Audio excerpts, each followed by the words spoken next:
Puglia, where for centuries these ulivi monumentali, monumental olive trees, have formed the backbone of the economy and culture here.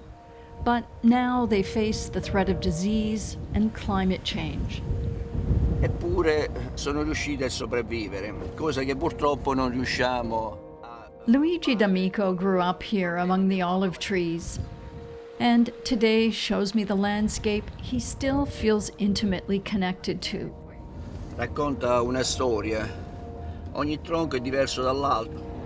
So he's saying that each and every tree, olive tree here, has its own history, and you can look at the trunk and see everything that it's been through, all the diseases, everything that's happened to that tree.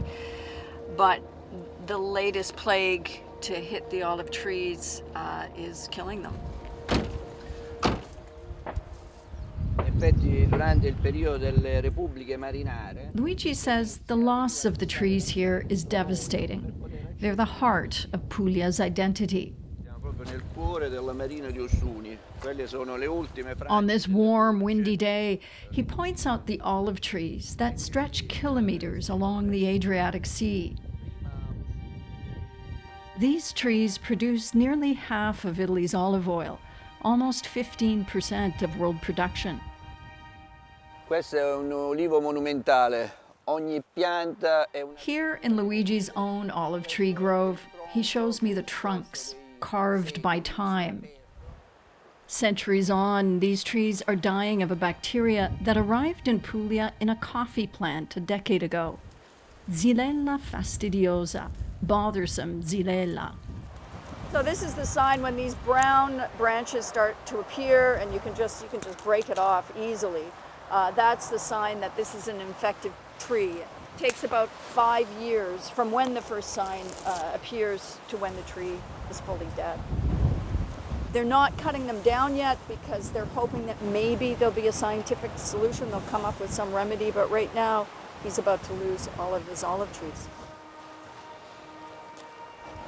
When Xylella first arrived in Puglia, there was denial the trees were dying, fueled by conspiracy theories. That led to precious time being lost in stopping the spread. Luigi's trees caught the bacteria from those of a neighbor, too slow in cutting down his sick trees.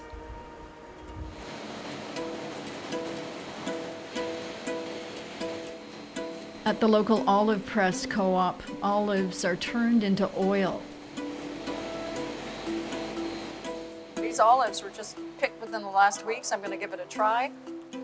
It's like you're tasting the plant, and whoa, it's got this, it has this little kick at the end. It's like hot chili pepper. It's incredible.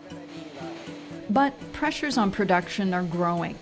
This year there was a 4-month drought. Pests and fungus are spreading. Outside, Luigi shows me today's harvest. We're buffeted by lo scirocco, this warm wind that didn't used to blow here in December. completamente l'olivo rendendo l'olio di pessima qualità. So this is the olive fly that deposits its larvae inside, and it basically consumes the olive, and you can't get any oil from it. And this is a problem with climate change because you need cold weather to kill it. And right now we're in a very windy, warm day, and it's not enough to get rid of this fly during the winter season. Nearby, these workers rush to harvest. Earlier this year, when the price of oil peaked, robbers at night stripped trees of olives. These black olives, called lecino, are somewhat resistant to Xylella and are now being planted to replace the dying trees. But they're not a solution. Giannicolo D'Amico is the vice president of Puglia's Farmers Association. He says if Puglia is going to survive the costs of climate change and recover from Xylella, it will need hundreds of millions of dollars to plant new olive trees with resistant varieties and diversify agriculture. The high price of olive oil reflects all of these challenges. Olio extravergine di oliva di qualità ha un suo costo. Back at Luigi's olive grove, he says he's slowly mourning the approaching death of his beloved olive trees. Per noi vedere queste piante che si ammalano. So he's saying to come here and look at all of these sick trees, it's not just an economic loss, it's an emotional loss. It's like losing a family member, it's like losing a close friend.